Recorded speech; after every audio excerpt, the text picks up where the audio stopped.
Aujourd'hui, on est le 20 Tammuz, et on va parler justement du vin.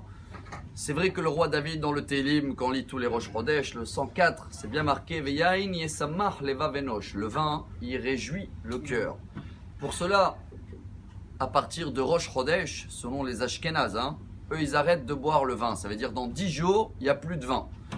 C'est vrai que selon les Séfarades, c'est que à partir de la semaine de Tisha B'Av, et cette année il n'y en a pas, car Tisha B'Av tombe Shabbat, il est repoussé à dimanche. La source se trouve dans le Talmud Ta'anit, page 26.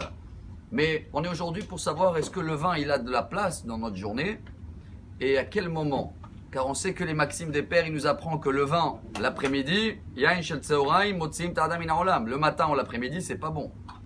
On a partagé l'année dernière, et je pense que vous avez tous reçu cette vidéo, un des plus grands conférenciers en Amérique.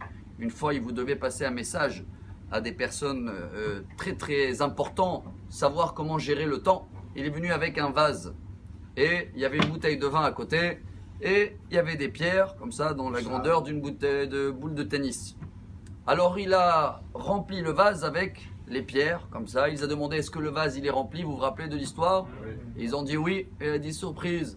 Il a sorti les petits cailloux là, les gravins, comme ça on les appelle ceux-là. Gravier.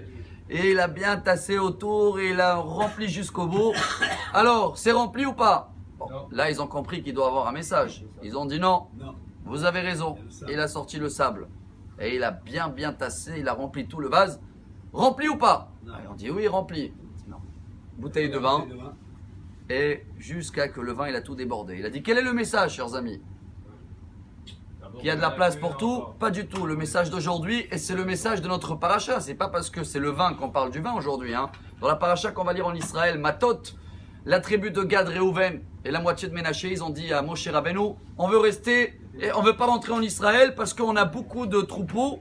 Et ici, dans la Jordanie, il y a de quoi manger pour eux. Et après, on va construire des villes pour les enfants et la famille. Moshe les a dit, non, on commence par les enfants et la famille. C'est ça le boule des tennis. Le message pour nous, c'est si on ne rentre pas les choses les plus importantes dans notre vie en premier, il n'y a plus de place après, chers amis. Si on remplit notre vie, même avec le vin au début, si tu mets le vin au début, tout ce qui va rentrer, le vin il va sauter sur toi, ça va te tacher.